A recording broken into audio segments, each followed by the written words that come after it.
Starting at a new job at a new company can feel like moving miles away to another town and being the new kid in high school. You don't know where anything is, you don't know who anyone is, you don't know the dynamics. In some cases, people have known each other for years and they've got history, both good and bad, the majority of which you will have no idea about. And that just lends itself to the anxiety you might feel that you might put your foot in your mouth or make a wrong move. Starting as a new manager can be even tougher. Instead of showing up as someone somewhat invisible, slinking into the office with your backpack or your first Zoom call, and hopefully nobody notices you, the spotlight is on you. People have been waiting for you. You're not just a new kid. You're like, the head of the debate club or captain of the JV squad. Not only are you part of a team, you're in charge of that team. And it's usually a team that's been waiting for you. They might have projects on hold pending your arrival. They might have gone without a real manager for quite a long time. And in some cases, people might feel like their career ambitions have been on hold while they're waiting for someone who can actually support them in their goals. From the moment you arrive, you'll likely have questions like, what are we supposed to be working on right now? Are we even working on it? Why or why not? Who around here seems friendly today? Who do I possibly have to win over? What things do I need to tackle now? Which things can wait? With the pressure, of all those things on your mind, I'll just go back if the pressure's hard. With the pressure of all those expectations on your plate, it can be hard to know where to start. But you're in luck, because as I just previewed by going forward on the slides, Stacy and I have devised a simple 3-point program that we call 3 A's for your early days that will help you structure your first few months as a new manager. Awesome. Thanks, Camille. Camille and I are both customer care leaders who have worked in tech for over a combined 20 years. In the early startup days, we built support engineering and customer success teams from scratch. But in most of our experiences, there was already a team there, and we are brought in to give it shape, scale it up, or turn the ship around so it is headed in the right direction. So phase 1 is assess. You want to give yourself time to meet your team and as many people related to your team's outcomes as possible. Using the original job description as a guide, you'll dig deeper into the team and the company to understand as many perspectives as reasonably possible and figure out how all the puzzle pieces fit together. Phase 2 is aim. Once you have a lay of the land, you can slowly start implementing process improvements with a focus on low-hanging fruit. Are there meetings that are happening too frequently or infrequently? Is there tools the team has been using that are no longer fit for purpose? Chart a path forward for the team and get people aligned so that you're all starting to head in the same direction. And then phase 3 is achieve. Now that people are all on the same page and know the plan, this is when you can really pick up speed and kick off your initiatives. You'll move forward with purpose, but continue to gather feedback and course correct as needed. Along the way, we'll also pop a few helpful sticky notes so you can keep on your laptop to keep you from getting discouraged. So with these 3 A's, assess, aim, achieve, laid out, let's get into more detail about how to implement them in your next role. So phase 1, the assessment phase, is really about orienting yourself to the challenge ahead by being a curious explorer. And the first area to explore is people. So from the time that it's announced that you're hired as a new manager, announced to the teams, a lot of people are probably going to start reaching out to you, various Slack communities, over LinkedIn, dropping you notes, and wanting to give you their take on things. Whenever possible, definitely agree to Zoom calls with them, go get coffee with them, find out what's on their minds, and figure out how you are possibly going to work together. Also ask your new or soon-to-be boss who they think you should be talking to. All these people can be a fount of information about things you might want to look into ahead of your first day or tools you might want to familiarize yourself with before you get there. Chatting with them also means that on your first day, if you're on site or even remote, that you'll have some early supporters, people to say hi to you in the office or someone to ping in Slack from that first day. As soon as you arrive and are in your seat, as it were, on day 1, it's time to start meeting your team. Depending on the size of your team, you might not be able to meet with everyone. In the case that your team is small, definitely meet with everyone. If it's not that small, try and find a representative sample, and by all means, meet with every single one of your direct reports. Give every single person individual time to introduce themselves to you, share any current challenges they're having, sources of distress that you might be able to address, and also a little bit about what they're hoping you'll focus on as the new leader there. In addition to the people on your direct team, you also want to meet with your horizontal peers and find out what they think of your team at the moment. How are things going? What do they think is going well, and where are their challenges? Also learn how they like to work and figure out, depending on what their role is, whether it makes sense to set up a regular cadence where you'll be meeting with them. For example, at one company I worked, I met with several sales leaders to get their perspective on my team, which was a support team. It turned out they were feeling like they needed more time with the technical resources from my department, and always felt like they were fighting to get them. With that kernel of information, I was able to dig into what was the historical situation that led to support engineers being used as sales engineers, and then figure out how to bring an end to that relationship.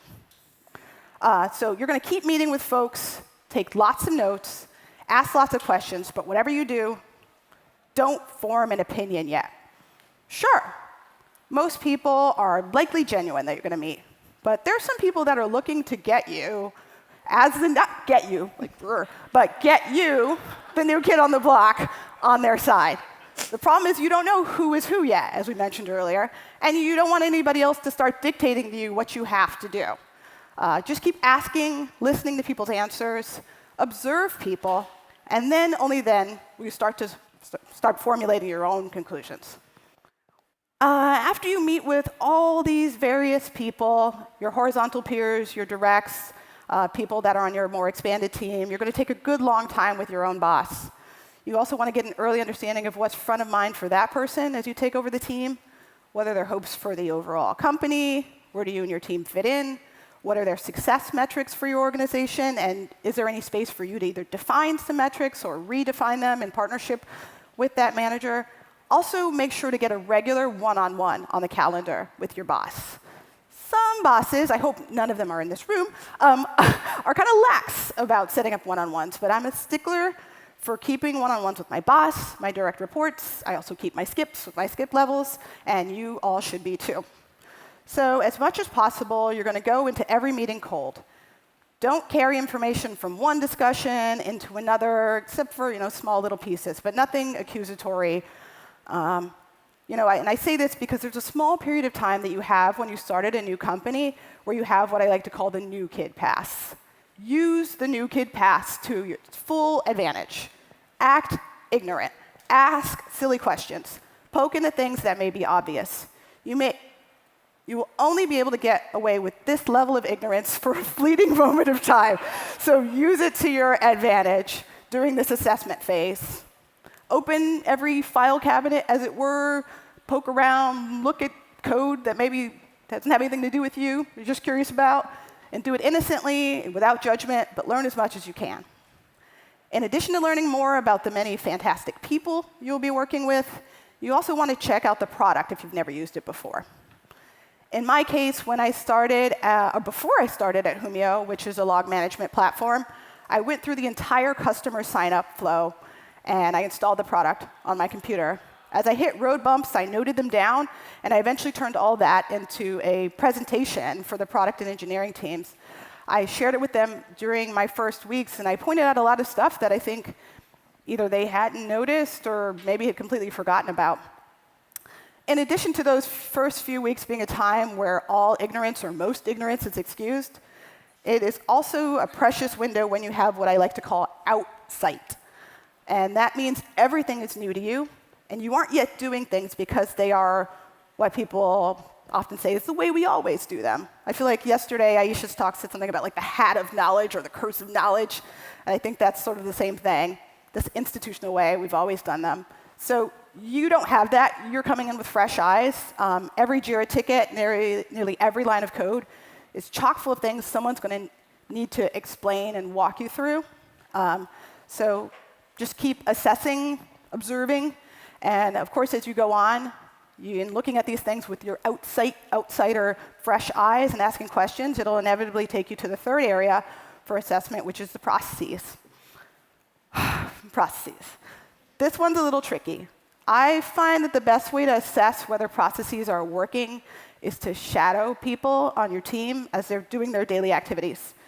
If you're geographically distributed, a shared screen works fine. Of course, if you're together, you can sit alongside that person.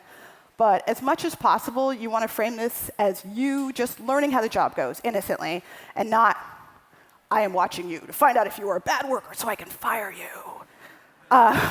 When done correctly, shadowing can be a great way to build trust with that person and let them get to know you more as an individual, as a human.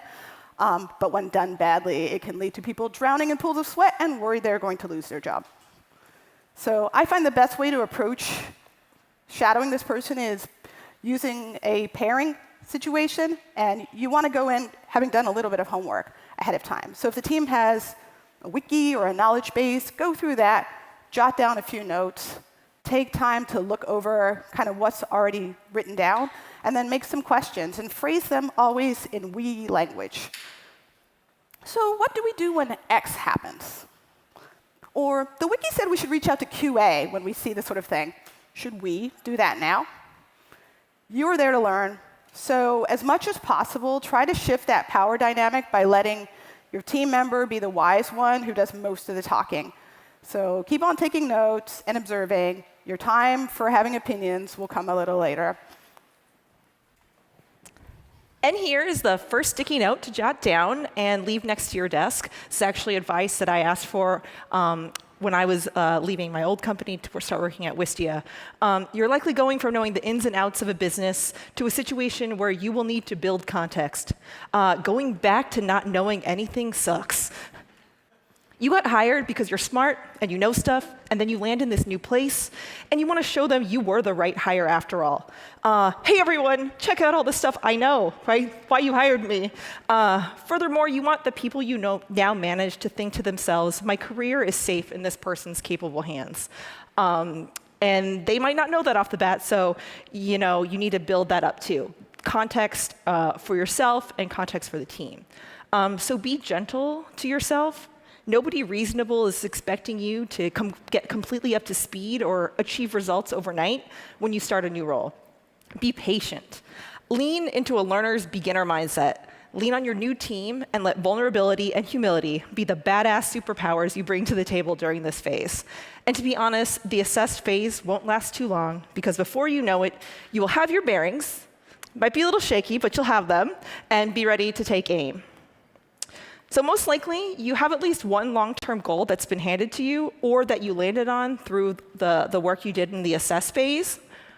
So start by figuring out, once you have that sort of long-term goal in mind, what is foundationally and functionally needed to achieve that larger objective, and what the delta is between what is needed and where the team is at today. So you kind of know where you're starting from and where you're trying to get to. So take what you know about the current context and then kind of layer in any relevant previous experience you have to break it down into discrete areas of focus that include processes, tools, help you'll need from adjacent teams, knowledge and skills, additional headcount, new roles, and then also identify what research or discovery work needs to be done, as well as what dependencies, blockers, and risks exist. So from there, build out a roadmap to illustrate how you're going to prioritize and attack those smaller chunks of work, and based on the amount of work, when you think you'll be able to deliver on the initiative. At Wistia, I knew from day one that adding live chat as a support channel was the big, hairy goal for the customer happiness team. So I leaned into my previous experience managing a team that offered live chat as a channel, combined with the current state of the team to outline what was needed to equip us to take on a real-time support channel. With a lean management team in our department of myself and one manager, I made it clear in my plan proposal that adding complexity to our support model and live chat software to our tech stack would require hiring a second manager for the team, since myself and the other manager, our bandwidth was totally maxed out. I had the full support of my new boss on drawing this hard line, even though it meant that delivery of the goal would be dependent on getting that additional headcount approved. So knowing when to be flexible and where to stand firm will help you get buy-in and trust you need to succeed long term. Also, don't forget to build in a little slack in your planning because it's inevitable that an immediate or emerging issues are going to pop up that will need to be addressed. Undoubtedly, recurring themes will have emerged from your assessment phase as well. This is a powerful and strategic place to start, especially when this theme is one that's been brought up by your team, your boss, and cross-functional peers. Likely, there will be overlap between the pieces of the work you already mapped out for the longer-term goal. So if that sort of all aligns, that's a really good place to start. So here's where you should point your sights at first, as you'll likely find some quick wins that result in making progress towards that broader initiative you've already set. You'll get buy-in more easily and build trust in you as a leader and trust in your vision.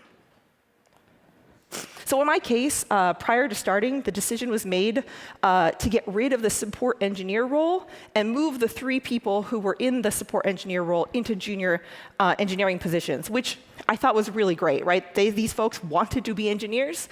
The company was going to be able to make that happen. But this took away one of only 2 known career growth opportunities on the team. And at the same time, I also had learned that one of the folks on my team had been promoted to a senior support rep position, but nobody really knew that happened, and his role hadn't really changed. So they were already doing ad hoc workshops. This person was doing ongoing training, and we needed someone to take over ownership over training and onboarding because we were going to have 4 new people start, and I wasn't going to necessarily have the bandwidth or, more importantly, expertise to do that. So it seemed like the perfect opportunity to quickly define this new role and delegate an important piece of work to someone who was best equipped to take it on. Not only was building out a more robust training and onboarding program a foundational element of my roadmap, but being able to create a clear growth path early on was a real huge win. And then this is also a great time to implement other small changes, such as making adjustments to team meetings, wrapping up any in-flight work that was sort of going when you started, and documenting or codifying existing processes. It's important, though, at this stage when taking action, especially in the early days, to make sure people understand the why of even small changes, and to connect it back to specific issues and feedback that surfaced from the team or from customers. Laying this groundwork and making sure people don't think you're making change for the sake of change, even when they seem small, I think is really critical. And that takes us to our next sticky note, which is some people might leave. Another thing to remind yourself is that this might not be the place for some people anymore. As you begin to roll out these changes, it's likely that it will just be too frustrating for some people that have been there for a while, and those people might just get frustrated enough to leave. In some cases, their concerns are directly related to the plan that you're starting to pull together and them not being on board with your vision. In other cases, your arrival just might be the kind of proverbial straw that broke the camel's back in terms of the amount of organizational change that they can tolerate. While you want to work to retain as many people as you can, and I'll talk about that later, the fact of the matter is that your arrival and your vision just might not be what people originally signed up for when they joined the company. For example, on one team that I took over as manager, in a scenario kind of similar to something Stacy discussed, all the support engineers at this company had been hired as part of a scheme where they got people who had graduated from boot camp and brought them over to work in support for 1.5 years and promised them a role as a junior engineer at the end of their tenure. And while I thought that was, I think that's the same thing, yeah. And while I thought that was an interesting way to nurture junior talent and give a leg up to underrepresented people who wanted to join the industry, it wasn't anything that I wanted to keep going. For me, I felt like it created a situation where I was basically running a extended training program, and our paying customers' issues were sort of modules for these people to learn more. And finally, there were people who only wanted to be engineers and not customer care people. I also felt that the scheme perpetuated the idea that support engineering was just a foot in the door and not a real career. And Stacy and I are here to tell you it is a real career. So before I even started, I told the leadership team that I intended to bring an end to this program. As word of my intention to end the program got around to people after I started, there was a palpable panic from the people who had signed up, who were a good ways through this program, with this fear that they'd be stuck in support forever. So I had to do the busy work of ensuring them that I would indeed maintain the organization's commitment to them to get them over to the engineering team, but at the same time, my goal there was to build a true professional support team. So it was a tough year, and not everyone stayed long enough to see me fulfill my commitment, but most of them did. In the process, those folks that were on the engineering track got to get to know and work really closely with people who were true support engineering practitioners, and I was eventually able to slowly turn my attention away from running this training program to actually trying to build a world-class support organization and help people that wanted to be passing through just go on and pass on through. All right, so the next and final phase after assess and aim is achieve. So you've made some incremental progress, and folks have a clear understanding of where we're headed. Now you can multiply your results as a team and organization, speed down the path you've set. Introducing the first big change is a pivotal moment. How you manage the team through the shift and the outcomes as a result will set the tone for months to come. And once you've locked in what you're going to address first, it's time to take action. One through line that came up over and over again at Wistia was that people didn't know how they were performing day to day, nor did the rest of the organization know how the support team was doing. There wasn't a clear sense of what it meant to do a good job as a customer support rep.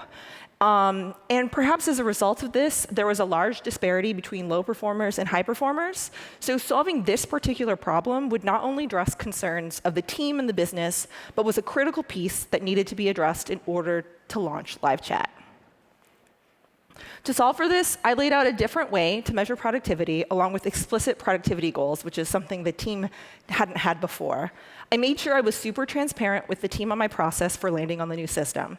The change in measurement enabled me to build reports that could be sent weekly or daily to each person, depending on their preference, how frequently they wanted that information, which empowered the team to course correct on their own. So of course, there was one-on-one coaching because this is crucial, but I wanted to be able to facilitate and enable them to course correct on their own if they noticed they were maybe a little bit under this week. So I then went over how people were tracking against the productivity goal in weekly one-on-ones, going back to what Camille had said, weekly one-on-ones in our case is really important, and checked in on how the new process was going for folks. So some of the one-on-one was spent on how are you doing with this? And then some of it was spent on but how are you doing with all of this change that's happening on our team? For those who weren't hitting the goal, I worked with them on strategies to boost productivity or try to uncover what was the root problem so we could address that.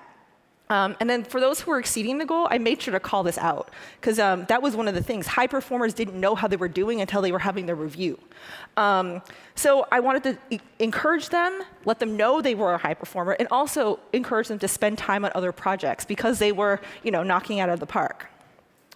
2 months later, we formalized the productivity goals into a broader expectations document, which was well received by the team because I'd laid the groundwork and involved them along the way. Everyone was already familiar with what was being asked of them, so there were no surprises. Not only will be landing this first step showcase why the organization hired you, but it will supercharge your ability to leap forward faster. One area that many teams struggle with is alignment on who owns what and what ownership means. This can be exacerbated when there's a change in leadership, so it's important to intentionally set expectations around ownership. I found it helpful to break it down into 3 buckets: things everyone on the team is collectively responsible for, areas of work that are owned by an individual but the work is executed by multiple people, and then individual responsibilities. On my team, the lack of clarity around ownership meant projects would get almost to the finish line before anyone outside of those working on it had laid eyes on it. There wasn't enough pre-work done to make sure team initiatives were set up with clear outcomes in mind and a detailed plan on how we were going to achieve those outcomes. This is why I instituted a monthly Show Your Work meeting, where workstream owners go over progress made, learnings, insights, challenges, and any help they need, either from the other workstream owners or elsewhere in the organization. We also created a process for submitting ideas to our Team Asana board. We would always tell people they should speak up if they see something or want to change something, but people didn't really feel equipped or empowered to do so. So we not only laid out in our process how to submit an idea, but we clearly outlined what elements were needed to get something from a raw idea to a scoped and prioritized project ready to be executed. This allowed work to move forward, encouraged innovation, and fostered an open environment where management wasn't a bottleneck. Not only is sharing progress important to the team, but doing so along the way makes it easier to show bigger wins to the organization. If you're providing regular updates on the work, it's much a smaller lift to repackage that information for a broader audience, because you're not starting from scratch. Keeping yourself and the team focused is key to staying on target, too. What I found super helpful is having a clear, easy-to-articulate charter statement that core projects are contributing towards. I've had success with generating the team's charter statement as like a click down from the company-level goal, but more recently, I used a bottoms-up approach where multiple ideas generated during one of our team's brainstorms all centered around this theme of increasing consistency across teams and within our own team, which I used as the basis of our H1 2022 team charter. This made it fairly simple to prioritize the ideas that tied back to the charter and make those the initiatives we were going to work on, and move the other ideas to the back burner. It also empowered workstream owners to make decisions more confidently, since they knew what we were collectively driving towards. Another way to keep focus is to identify the assistant coaches and culture carriers on your team who you can lean on to come up with ideas, be champions of the team, push back when needed, because you definitely need that, and you need people who are going to be honest and have context to be able to push back, and to reinforce the vision. This group of employees should include people managers, if you have them on your team, and individual contributors with a variety of tenure, experience, and points of view. This gives you a squad of people you can share your blue sky ideas or off-the-cuff ideas with less concern of overwhelming them or having them take off on your half-formed idea, rather than realizing, oh, this is just talking about what we could be, what we could do. But make sure you keep an open environment with a low barrier for anyone to raise a hand or surface ideas, so others on the team don't feel locked out, which is why we really took the time to develop that ideas process. And our last sticky note is assume good intent. As you are starting to drive your team forward with a lot of new plans, you might find that there's some stragglers on your team. The changes that you are pushing through might just be running up against this dreaded way we always did things. So as you are applying that first sticky note of being patient with yourself and gentle to yourself, you should try to extend that grace also to those around you. Document the new processes, take time in team meetings to go over them, take questions, coach people on one-on-ones. Most people are not trying to defy you or do a bad job, as was mentioned before. Assume good intent, stay open to feedback about where you can be flexible about this. I inherited a team member a few years ago, and he'd had so many different managers that he didn't know what to believe and whether I was going to stay around long enough for what I was proposing to even matter.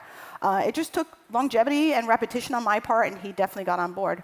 So give everyone a fair amount of time to get on board. Some people may not work out in the long run, but you want to try and make that long run a truly lengthy run. And I can't say this strongly enough, but you don't drive success by just driving out the existing team and replacing them with people you already know and like from your last job. Some people take that as a badge of honor. I don't think so. Give the people that were entrusted to you time to shine. While we know, like we mentioned, some people might leave, retention and growth should be a success metric for you. And we're running up against time, but I know I said there were 3 A's. There's one more A. It's a bonus A. It is ask. Think of it as step 0. Hindsight is 20/20. There's going to be a lot of things that you simply cannot know walking in on your first day, no matter how much you pump the whisper network. there are going to be surprises, but I want to encourage you to use your job interviews as a time to dig into the problem space and the opportunity.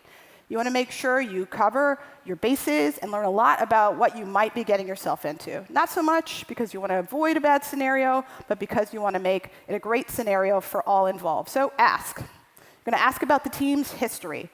I'm not encouraging you to be a gossip and get into, some people's juicy drama, but if anything happened in the past that might affect how you consider this job, it's good for you to know and good for you to dig into. Also, if your predecessor is staying there, maybe moving to another team or becoming your boss, which isn't that uncommon, you want to suss them out and make sure they have good boundaries. It's better for you to use a few weeks, get onboarded with that person, but don't make that time too long. It's better you slip up, make your own mistakes, than people on your team start to lose faith in you because they don't think you're their real boss. You also want to ask about who's currently on the team, get a sense of how you gel. Try to speak to a few people who would be your peers and your direct reports, and learn what they're looking for in a new manager. It's likely not everyone will be that excited about you, but if it seems like you're in a situation where it's going to be a battle to get anyone on your side, you can decide whether that's a mountain you want to climb. And finally, you want to ask about the company's goals. Do your potential new team's goals impact the company goals? If not, is there a way that they could in the future? As a leader, you're going to want to be able to show your team the impact of the work that they do. And if there isn't buy-in from leadership for that, it might be an uphill battle. Stacy and I both manage support teams, and we know of cases where those teams are doing really important work, and they just don't get recognized and don't get a seat at the big table for what they bring to the company. While you can definitely motivate and inspire people as a leader, if your team is constantly overburdened and underappreciated, as we know many engineering teams as well can be, you might have a big job on your hands. So while taking over an existing team can be a daunting task, it's also a privilege. You don't have to do it from absolute scratch. Most of the time, there's already a team in place, tools have already been selected, and there's at least some process in place. And you have the people there already working in the seat. Even on the most bruised and battered teams, there's a richness there to be mined, brilliance waiting to be unearthed. In order to make sure you don't squander the opportunity at this potential treasure that people are entrusting to you, make sure you take time to assess the situation, go in with that curious observer mind, and connect with the people, explore the product, and dig into the processes to develop your own sense of what is and isn't working. Aim, create a plan for how to move forward, define metrics, and take the time to get buy-in from your team and other stakeholders. Use this as a 30, 60, 90-day template or create something similar. And then achieve. Once you've got a general consensus, start executing the vision, keep to your word, be agile and adjust the plan as you find that the reality doesn't match up to your early assumptions. Report back as you hit milestones. With these 3 A's, assess, aim, achieve, you brave and brilliant new manager will soon be celebrating big wins with your inherited team and setting your company and yourself up for ongoing success. Thank you.